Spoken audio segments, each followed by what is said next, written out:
Good morning. It's Saturday morning where I'm at, and I hope that this message finds you well. This morning when I woke up, I was thinking about Edgar Allen Poe. We've never met. He's not been one of my favorite authors. I didn't necessarily resonate with all of his work. So I wanted to sit back and meditate and relax and ask, why did I wake up thinking about Edgar Allan Poe? And you know what? This song came to my head. A song about one of his stories. And it's called Tell, Tell, Heart. I cannot sing, so I am not going to try and sing the song, but I can tell you about the story. It was actually something that I read in the 6th grade, and the moral of the story stuck with me since then because in the 6th grade, I got it. So the story is about this man, and he's got these friends, and he's well known in the community, and he's well respected and well liked in the community. But one of his friends has something that he doesn't, and he feels jealous, and he wants it. So does he do? He kills his friend, cuts his friend up, and buries his friend underneath the floorboards in his own house, thinking no one will ever know. So the next day he goes along and it's in the back of his mind, he's not talking about it. So a few days later, some friends come by and they're asking about the mutual friend. And he's trying to remain calm, remain at ease, remain normal. But him trying to remain normal, because this is on his conscience, is making him act abnormal and out of sorts, making him say all types of things that he would not necessarily normally say.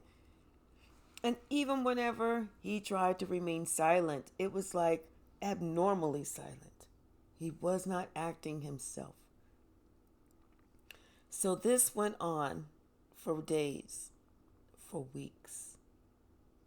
And the thing that his friends noticed, the longer it went on, the worse he looked, the crazier he sounded, the more delusional he seemed. Until the inspector came to his house one night and just said, I just want to ask a couple of questions. And he starts breaking out into a sweat. And he's trying to act normal. He's talking to himself like, okay, I can do this, I can do this, I can just outwit this investigator. I just have to be calm. But then he starts to hear his heart. And his heart gets louder. But wait, then he notices it's not even his heart that he hears. It's the friend's heart who's dead and buried underneath the floorboards. It's that loud heart. And he's thinking, wait, this guy is dead and gone. I buried him myself. How is it that I can still hear his heartbeat and it's so loud? And I know this investigator can hear it. So in front of the investigator, it's like he drives himself mad. And he rips up the floorboards and he tells on himself, I did it, I killed him, I killed him out of jealousy. That's the story of the telltale heart. We may not have committed murder, a physical murder, We may not have cut up a physical body and buried that physical body underneath the floorboards in our house. But there's other ways to murder a person. You can murder them emotionally, psychologically, financially. You can be a person to help murder their goals, their dreams. You can murder their spirit. You can murder their soul. There's several ways to murder a person that we don't think about. But every time, in every way, in every situation, on every day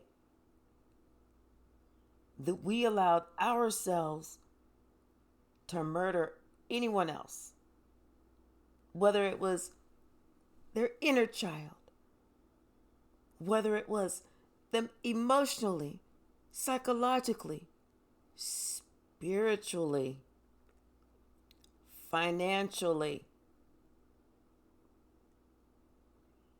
however we decided that it was okay to murder someone, it's the same that comes back on us eventually.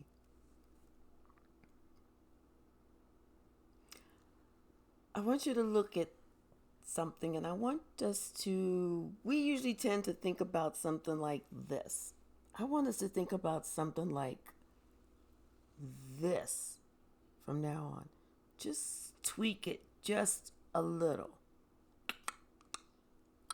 so that it fits.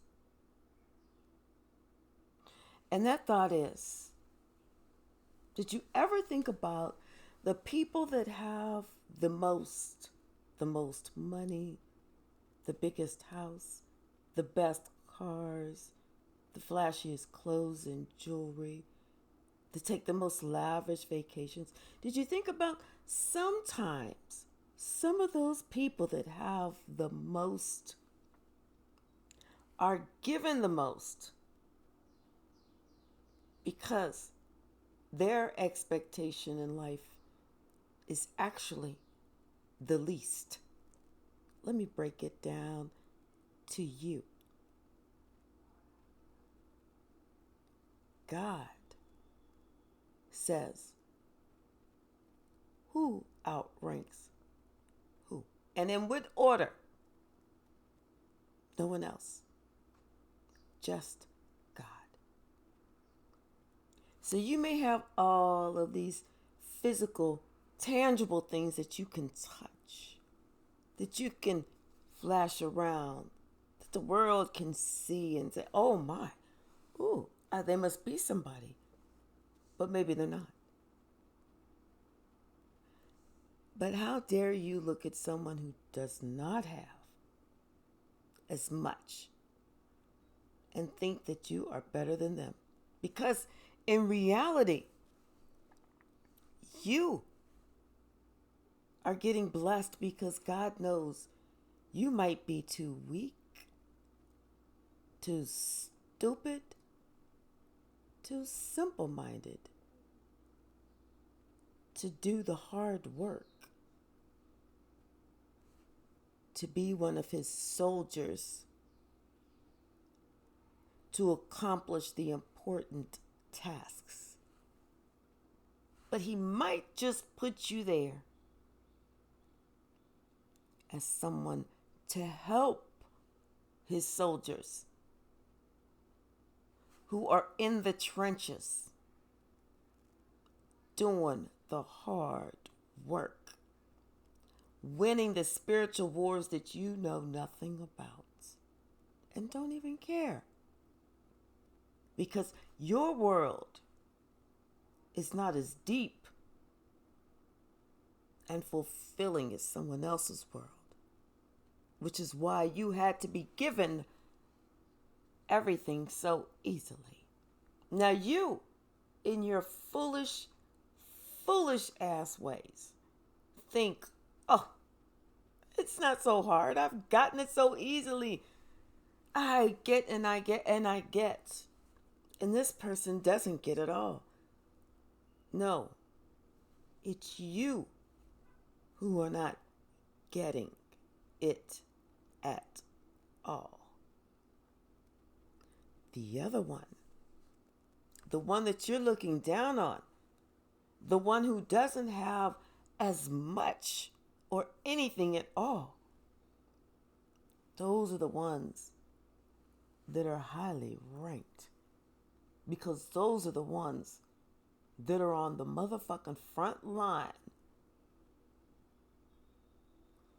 It's not these fake ass preachers wearing these suits, driving these big ass cars with these big ass congregations asking for money, money, money, money, money, and they're getting it.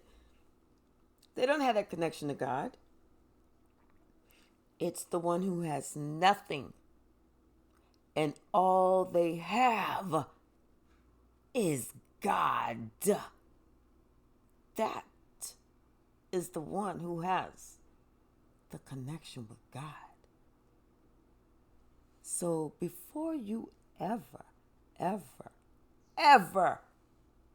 look down your nose at anyone or even make a judgment call on anyone's life about what they're doing,